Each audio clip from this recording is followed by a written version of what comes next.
सोचो, एक लड़का जो हमेशा तुम्हारे आसपास रहता है पर तुम कभी समझ ही नहीं पाते कि वो क्या फील करता है, और फिर एक दिन सब कुछ बदल जाता है। क्या सच में प्यार सिर्फ तब समझ आता है जब वो हमसे दूर चला जाता है, या फिर कभी कभी हम खुद ही उसे पहचान नहीं पाते?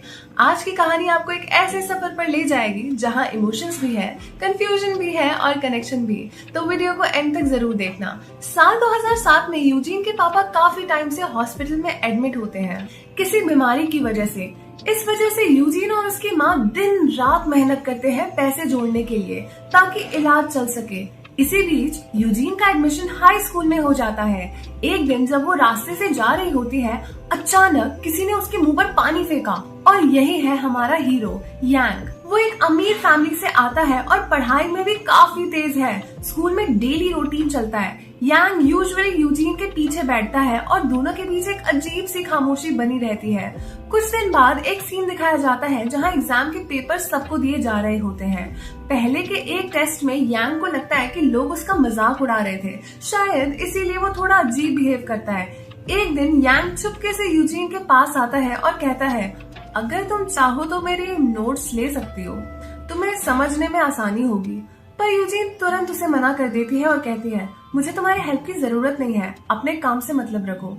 जैसे ही वो अपनी बुक्स उठाने लगती है, यांग मजाक में उसकी बुक्स खींच लेता है। इस चक्कर में उसकी कुछ पर्सनल चीजें नीचे गिर जाती हैं, जिससे यूजीन काफी गुस्सा हो जाती है। वो बिना सोचे समझे यांग को एक जोर सा थप्पड़ मार देती है, अपनी चीजें उठाती है और वहाँ से चली जाती है। ब्रेक के बाद जब क्लास दोबारा स्टार्ट होती है, यांग उसे सॉरी बोलने की कोशिश करता है और उसकी चीजें वापस देता है, लेकिन फिर भी वो अपने पैर से उसकी डेस्क हिला हिला के उसे परेशान करता रहता है। यूजीन भी पीछे नहीं रहती, वो डेस्क से ही उसके पैर पर जोर से मारती है। इसके बाद यांग सीधा खड़ा हो जाता है और उसे तंग करना बंद कर देता है। क्लास खत्म होने के बाद यूजीन अपनी फ्रेंड मोयू के साथ जा रही होती है। तभी यांग अपने दोस्त जॉय के साथ वहाँ आ जाता है। जॉय यूजीन से कहता है, इसकी ऐसी हालत तुम्हारी वजह से हुई है, अब मुझे इसे हॉस्पिटल ले जाना पड़ेगा। तुम जिम्मेदार हो, इसीलिए तुम्हें इसका इलाज के पैसे देने होंगे। ये सुनकर यूजीन को गिल्ट फील होता है और वो अपना एटीएम कार्ड दे देती है। बाद में पता चलता है कि ये सब जॉय का प्लान था, सिर्फ इसीलिए ताकि यूजीन यांग से बात करे। कैंटीन में यांग, जॉय और उसके दोस्त बैठे होते हैं। तब जॉय कहता है, आज सबका खाना मैं दूंगा, इस एटीएम कार्ड के सारे पैसे यूज करेंगे, जो मर्जी ऑर्डर करो और एंजॉय करो। ये सुनते ही सब लोग खुश हो जाते हैं और अपना फेवरेट खाना ऑर्डर करके मजे से खाने लगते हैं। तभी वहाँ मोयू आती है और कहती है, क्या तुमने यूजीन का एटीएम कार्ड से पैसे निकाले? तुम्हें पता भी है उसने कितनी मेहनत से ये पैसे जोड़े हैं? वो गुस्से में कहती है कि ये पैसे जरूरी चीजों के लिए थे और तुम लोग बिना सोचे समझे उड़ा रहे हो। इतना कहकर वो वहाँ से चली जाती है और ये सब सुनकर यांग को गिल्ट फील होता है। फिर यांग क्लास में यूजीन को उसका एटीएम कार्ड वापस दे देता है। बाद में स्पोर्ट्स क्लास के दौरान यूजीन उससे मिलने आती है और कहती है, मेरे एटीएम कार्ड में बहुत सारे पैसे हैं जो मेरे नहीं हैं। मुझे पता है ये सब तुम्हारे पैसे हैं, तुम वापस ले लो। लेकिन यांग मना कर देता है और कहता है, नहीं, वो पैसे तुम्हारे अकाउंट में है, मतलब वो तुम्हारे ही है। पर यूजीन उसकी बात नहीं सुनती और पैसे उसे वापस दे देती है। क्लास के बाद यूजीन अकेली टेरेस पे खड़ी होती है और काफी उदास लग रही होती है।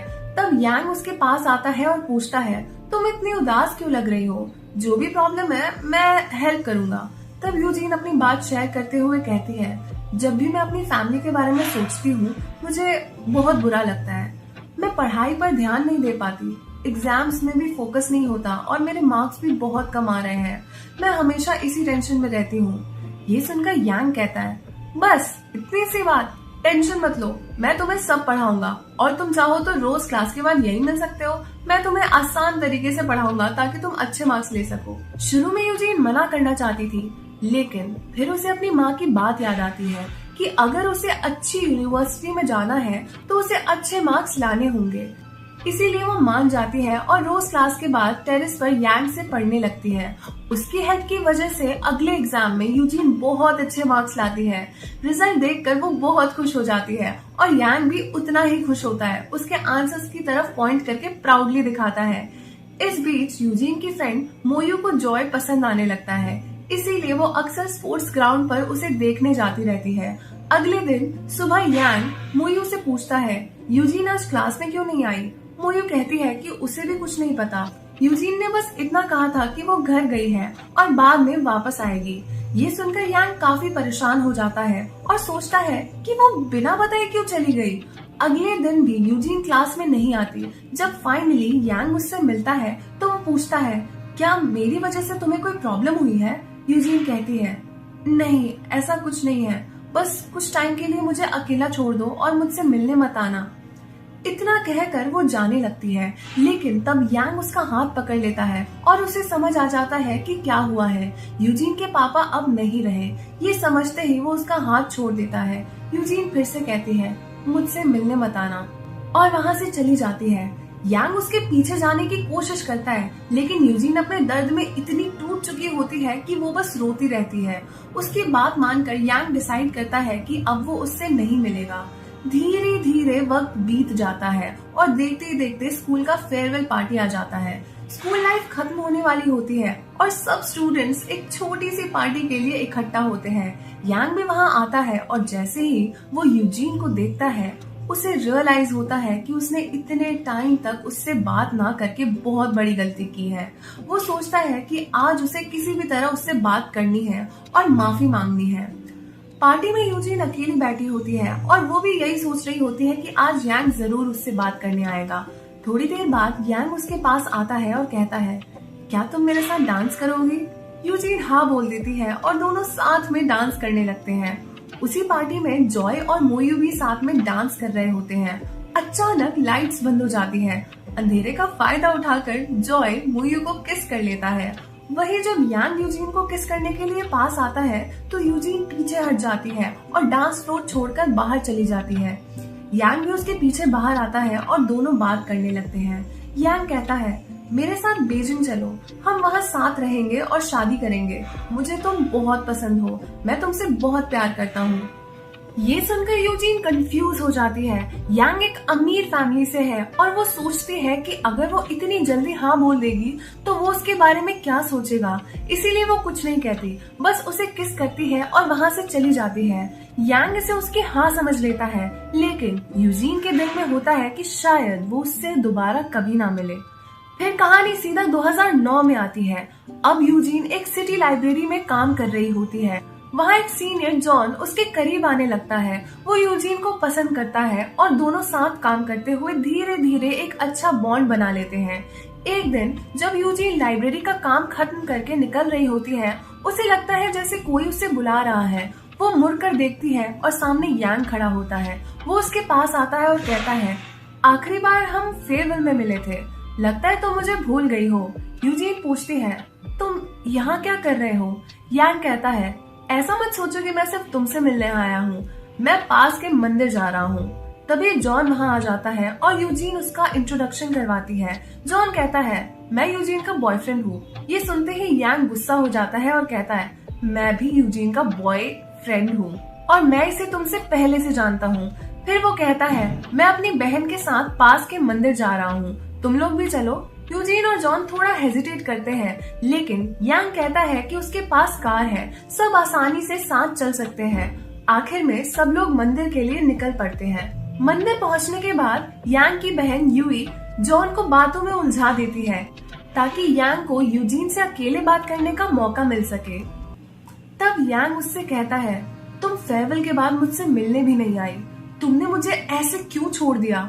मैंने तुमसे कहा था कि मैं तुमसे प्यार करता हूँ, पर तुमने कोई जवाब नहीं दिया। मुझे ये भी समझ नहीं आया कि तुम मुझे पसंद करती हो या नहीं। मुझे अब जवाब चाहिए। लेकिन यूजीन फिर भी चुप रहती है। थोड़ी देर बाद यांग, यूजीन और जॉन एक पास के रेस्टोरेंट में डिनर के लिए जाते हैं। वहाँ यांग यूजीन को ड्रिंक ऑफर करता है। पहले तो वो मना कर देती है, जॉन भी उसे मना करता है, लेकिन यांग कहता है, मेरे लिए एक बार ट्राई करो। आखिर में यूजीन मान जाती है। ड्रिंक करने के बाद वो नशे में हो जाती है और टेबल पर ही सो जाती है। ये देखकर यांग फ्रस्ट्रेट हो जाता है और टेबल पर रखी बॉटल्स गिराने लगता है। तभी नशे में यूजीन बार बार यांग का नाम बोलने लगती है। ये देखते ही यांग का गुस्सा शांत हो जाता है और उसकी जगह खुशी आ जाती है। उसे लगता है कि यूजीन अभी भी उसे याद करती है, उसे अपने दिल में रखती है। लेकिन जॉन ये सब देखकर गुस्से से भर जाता है। थोड़ी देर बाद तीनों वहाँ से निकल जाते हैं और अलग अलग चले जाते हैं। अगले दिन लाइब्रेरी में यूजीन जॉन से बात करने की कोशिश करती है, लेकिन जॉन को याद होता है कि यूजीन नशे में यांग का नाम ले रही थी, इसीलिए वो उससे बात नहीं करता और उसे इग्नोर करता है। इस बात से परेशान होकर यूजीन सीधा यांग के घर जाती है और गुस्से में उससे कहती है, तुमने मुझे ड्रिंक करने के लिए फोर्स क्यों किया जब मैं मना कर रही थी? जॉन ने मुझे गलत समझ लिया है और ये सब तुम्हारी वजह से हुआ है। ये सुनकर यांग कहता है, मैं इतने टाइम से तुम्हारा वेट कर रहा था कि एक दिन तुम मेरे पास आओ और कहो कि तुम मुझसे प्यार करती हो और मुझे एक्सेप्ट करती हो। फेयरवेल में मैंने तुमसे पूछा था कि तुम मुझे पसंद करती हो या नहीं, पर तुमने जवाब देने की जगह मुझे किस किया जैसे तुम हाँ कह रही हो, और उसके बाद तुमने मुझे कम्प्लीटली अवॉइड कर दिया। इसमें मेरी क्या गलती है? ये सब कहने के बाद यूजीन उसे सीधा कहती है, मैं अब तुमसे कभी मिलने नहीं आऊंगी, और वहां से चली जाती है। कहानी फिर 2011 में आ जाती है। 2 साल बाद यूजीन की एक दोस्त हॉस्पिटल में नर्स के रूप में काम कर रही होती है। वहाँ एक पेशेंट एडमिट होता है और वो कोई और नहीं बल्कि यांग का पुराना दोस्त जॉय होता है। स्कूल के टाइम पर मोयू और जॉय एक दूसरे से प्यार करते थे, लेकिन बाद में दोनों अलग हो गए थे। अब इतने सालों बाद दोबारा मिलने पर धीरे धीरे दोनों फिर से करीब आने लगे हैं। दूसरी तरफ यूजीन अपनी माँ से मिलने गाँव जाती है। उसकी माँ के पास कोई मदद करने वाला नहीं होता। एक दिन जब यूजीन अपनी माँ से बात कर रही होती है और वापस जाने की तैयारी कर रही होती है, तब उसकी नजर रोड पर पड़ती है और वो देखती है कि वहाँ यांग खड़ा है। वो हैरान हो जाती है और सोचती है कि इतने सालों बाद वो उसके गांव में क्या कर रहा है। तब यांग बताता है, जैसे तुम सोच रही हो वैसा कुछ नहीं है। मेरी माँ का यहाँ एक इलेक्ट्रिकल फैक्ट्री है, मैं उसी का काम देखने आया हूँ। दोनों बात करने लगते हैं और उस दिन यांग यूजीन के घर पर ही रुक जाता है। रात को दोनों के बीच काफी देर तक शांत और अच्छी बातें होती हैं। यांग उससे पूछता है, तुम्हारी लाइफ कैसी चल रही है? घर में रखे हुए टॉयज देखकर वो पूछता है, क्या तुम लोग ये काम करते हो? इसमें अच्छा प्रॉफिट मिलता होगा ना? यूजीन उसे समझाती है, इन सब टॉयज को बेचने के बाद हमें बस इतने ही पैसे मिलते हैं। ये सुनकर यांग कहता है, अगर इतना ही मिलता है तो आज के लिए ये सब छोड़ दो, आज का दिन मेरे साथ बात करो, इतने टाइम बाद हम ऐसे मिल रहे हैं। ये सुनकर यूजीन कहती है, इन टॉयज को बेचकर जो पैसे मिलते हैं वही हमारा घर का सहारा है, तुम नहीं समझोगे। इतना कहकर वो वहाँ से चली जाती है। लेकिन उस रात यांग सोता नहीं है। वो चुपचाप बैठकर उन टॉयज को बनाने लगता है। ये काम उसने कभी नहीं किया होता, लेकिन वो सिर्फ यूजीन के लिए ये सब कर रहा होता है। अगली सुबह थका हुआ यांग बाहर सोता हुआ मिलता है। यूजीन उसके पास आती है और पूछती है, तुम यहाँ क्यों सो रहे हो? क्या तुम्हें रात को नींद नहीं आई? तब यांग उसे एक टॉय देता है और कहता है, ये मैंने तुम्हारे लिए बनाया है। जब यांग वो टॉय यूजीन को देता है तो वो हंसी रोक नहीं पाती और कहती है, मुझे पता है तुमने रात भर जाग कर ये बनाया है, लेकिन तुमने इस खरगोश के कान ठीक से नहीं बनाए। दोनों इस बात पर साथ में हंसने लगते हैं। तभी यूजीन की नजर यांग के हाथों पर पड़ती है, जहाँ छोटी सी चोट से खून निकल रहा होता है। ये देखकर वो सोचती है, ये एक अमीर लड़का फिर भी सिर्फ मेरे लिए इतनी मेहनत कर रहा है। उस पल यूजीन को समझ आ जाता है कि यांग सच में उससे प्यार करता है। पर यांग उससे कहता है, तुम बीजिंग में जॉब क्यों नहीं ट्राई करती? वहाँ अप्लाई करो। अगर तुम्हें जॉब मिल गई तो हम दोनों साथ रह सकते हैं और काम भी करेंगे। मेरे लिए वहाँ आ जाओ। यूजीन उसकी बात मान जाती है। वो बीजिंग में जॉब्स के लिए अप्लाई करती है और एग्जाम्स देती है, लेकिन पहली बार में वो फेल हो जाती है। उसकी एक फ्रेंड जो उसके साथ एग्जाम दे रही होती है उसे कहती है, तुम सिर्फ बीजिंग में ही क्यों ट्राई कर रही हो? शंघाई में भी बहुत वैकेंसी है। ये सुनकर यूजीन शंघाई में अप्लाई करती है और वहाँ उसे जॉब मिल जाती है। ये खबर देने के लिए वो यांग को कॉल करती है और कहती है, मुझे बीजिंग में जॉब नहीं मिली, लेकिन शंघाई में मिल गई। ये सुनते ही यांग गुस्से में कहता है, तुम कभी मेरी बात नहीं सुनती। मैं चाहता था तुम बीजिंग आओ। उसे समझाने के लिए यूजीन ट्रेन पकड़कर उससे मिलने निकल पड़ती है। तभी यांग का कॉल आता है और वो कहता है, मैंने फोन पर गुस्से में बात की थी, लेकिन मैं तुमसे मिलने आ रहा हूँ। यूजीन कहती है, मैं भी तुमसे मिलने ट्रेन से आ रही हूँ। दोनों डिसाइड करते हैं कि एक ही जंक्शन पर उतरेंगे। आखिरकार दोनों मिलते हैं, काफी देर तक बात करते हैं और खुशी से एक दूसरे को गले लगा लेते हैं। कुछ दिन बाद यूजीन अपनी स्कूल फ्रेंड मोयू से मिलती है। मोयू कहती है, मैं बहुत सालों से जॉय से प्यार करती थी, लेकिन अब वो किसी और से शादी करने वाला है। मैं उसकी लाइफ में प्रॉब्लम नहीं बनना चाहती, इसीलिए मैंने डिसाइड किया है कि मैं दूसरे देश चली जाऊंगी। मैं सिर्फ तुमसे मिलने और ये बताने आई थी। इतना कहकर मोयू वहाँ से चली जाती है। समय बीतने लगता है और अब यांग की बहन यूई की सगाई होने वाली होती है। इस फंक्शन में यांग यूजीन को भी अपने साथ ले जाता है। जिस लड़के से यूई की शादी होने वाली है वो कोई और नहीं बल्कि जॉन ही निकलता है। वही जॉन जिसके साथ यूजीन पहले काम करती थी। यूजीन और जॉन एक साइड जाकर बात करते हैं। जॉन कहता है, मैंने ये सब अपनी लाइफ सेटल करने के लिए किया है। मुझे यूई पसंद है, लेकिन मुझे एक स्टेबल पोजीशन चाहिए थी, इसीलिए मैंने इतनी जल्दी शादी के लिए हाँ बोल दी। ये सुनकर यूजीन सोच में पड़ जाती है। वो सोचती है कि अगर वो भी यांग को अपनी फीलिंग्स बता देगी तो क्या वो भी उसके बारे में गलत सोचेगा? क्या वो ये सोचेगा कि वो उसके पैसे के लिए उससे प्यार करती है? ये सोचकर यूजीन अंदर ही अंदर उदास हो जाती है। दूसरी तरफ यांग अपनी बहन यूई से बात करता है। वो कहता है, क्या तुम जॉन को सच में जानती हो? तुमने इतनी जल्दी सगाई का डिसीजन ले लिया बिना फैमिली को बताए। अगर उसने तुमसे सिर्फ तुम्हारे पैसे के लिए हाँ किया हो तो?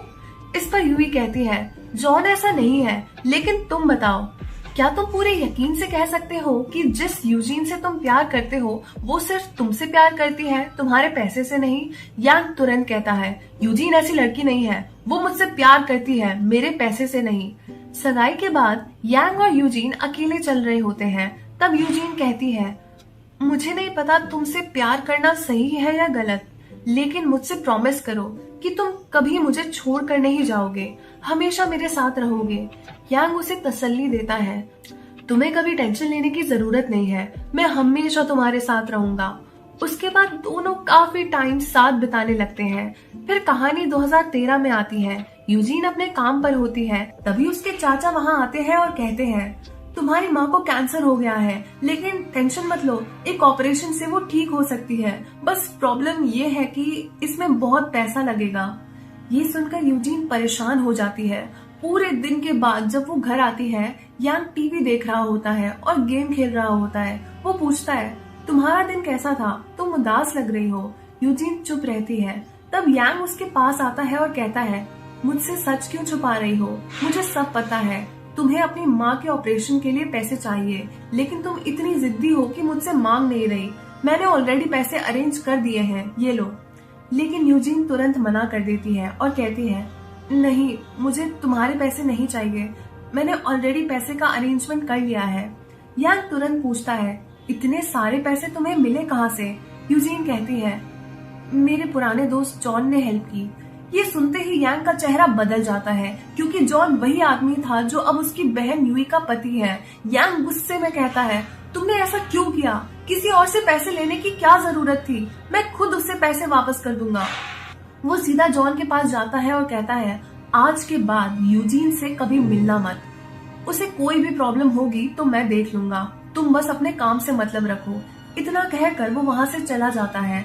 बाद में जब वो घर आता है, यूजीन उससे कहती है, मेरे चाचा ने भी तुम्हारी माँ की फैक्ट्री से लोन लिया है, मैं वो पैसे भी वापस कर दूंगी और जो तुमसे लिए हैं वो भी धीरे धीरे सब कुछ चुका दूंगी। जब वो अपने बचाए हुए पैसे उससे देने लगती है तो यांग का गुस्सा फट पड़ता है। वो पेपर्स फाड़ देता है और पैसे फेंक देता है। वो कहता है, तुम मुझे इतना टॉर्चर क्यों कर रही हो? तुम मेरी बात समझ क्यों नहीं पा रही? तुम्हें मुझे कुछ भी वापस करने की जरूरत नहीं है। मैं तुमसे बहुत प्यार करता हूँ, जो कुछ भी कर रहा हूँ तुम्हारे लिए कर रहा हूँ, लेकिन तुमने मुझे अपना समझने के बजाय गलत समझ लिया। फिर वो कहता है, एक दिन तुम समझोगी और उस दिन हम फिर साथ होंगे। फिलहाल के लिए मैं जा रहा हूँ।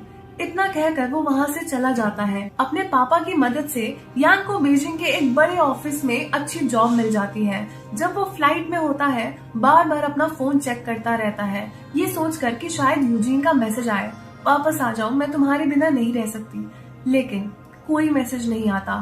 तब वो सोचता है, शायद मेरे बिना ही वो ज्यादा खुश रहेगी, और इसी सोच के साथ वो बीजिंग चला जाता है। 2 साल बीत जाते हैं। अब 2015 आ चुका होता है। यूजीन अब भी अक्सर यांग के बारे में सोचती रहती है। एक दिन वो अपने गांव के उस पुराने मंदिर में जाती है जहां लोग अपनी बातें लिखकर किताबों में छोड़ देते हैं। उसे याद आता है कि कभी यांग ने भी वहां कुछ लिखा था। वो उसे ढूंढने लगती है और काफी देर बाद उसे वो किताब मिल जाती है। जब वो उसे खोलती है तो देखती है कि कई साल पहले यांग ने उसमें बार बार सिर्फ उसका नाम लिखा था, यूजीन यूजीन यूजीन। तब उसे समझ आता है कि ये सब 5 साल पहले लिखा गया था और इतने सालों बाद भी वो उससे इतना प्यार करता था। यूजीन, जो हमेशा सोचती थी कि यांग बस एक टाइम पास करने वाला लड़का है, आखिरकार समझ जाती है कि वो हमेशा से उससे सच्चा प्यार करता था। इतने सालों तक वो उसके प्यार को समझ ही नहीं पाई। ये सब समझने के बाद यूजीन सीधा बीजिंग चली जाती है। वो पूरे शहर की सड़कों और हाईवेज पर यांग के ऑफिस को ढूंढने लगती है। काफी ढूंढने के बाद आखिरकार वो उसे देख लेती है, लेकिन यांग अब भी अकेला होता है। उसके दिल में अब भी वही दर्द होता है, एक ऐसा प्यार का दर्द जिसे कभी समझा ही नहीं गया। और इसी पर यूजीन को पूरी तरह एहसास होता है कि यांग उससे कितना ज्यादा प्यार करता था और हमेशा करता रहेगा। अब सब कुछ क्लियर हो जाता है कि अब ये दोनों कभी अलग नहीं होंगे और अपनी पूरी जिंदगी साथ में खुशी से जिएंगे। तो बस यही एंड होती है आज की स्टोरी। अगर आपको वीडियो पसंद आई हो तो लाइक करो, चैनल को सब्सक्राइब करो और बेल आइकन जरूर दबा दो ताकि ऐसे ही इंटरेस्टिंग रिकैप्स आप मिस ना करें। मिलते हैं नेक्स्ट वीडियो में। Bye bye.